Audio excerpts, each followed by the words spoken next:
ఎలా అయితే వివాహం అనే బంధువులో మంచి మనసుతో ఒక్కటయ్యారో చివరి వరకు కూడా అదే మనసు, ఏక మనసు, కపటం లేని, కల్మషం లేని మంచి మనసుతో మీ జీవితాన్ని మీరు కొనసాగించండి.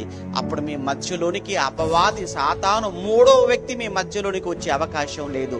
మీరు బలహీనముగా ఉన్నప్పుడు మరొకటి దూరుతాడు. మీకు తెలుసు కదా, మనలో రోగ నిరోధక వ్యవస్థ అనేది ఒకటి ఉంటుంది, మీకు తెలుసు, ఇమ్యూనిటీ అంటాం. అది బలహీనం అవుతుందనంటే ప్రతి రోగం మన మీద దాడి చేస్తుంది. ప్రతిదీ కూడా వెంటనే మన రోగగ్రస్తులుగా మారిపోతుంటాం. మన రోగ నిరోధక వ్యవస్థ బలంగా ఉన్నంత వరకు ఏది మనలో ఏమి చేయలేదు. ఇది ఎంత నిజమో, మీ ఇద్దరి మధ్య సరైన అవగాహన ఉన్నంత వరకు, మీ ఇద్దరి మధ్య బంధం అనేది బలంగా ఉన్నంత వరకు మూడవ వ్యక్తి లేదా సాతాను, చెడు అనేది మీ మధ్యలోనికి వచ్చే అవకాశం లేదు.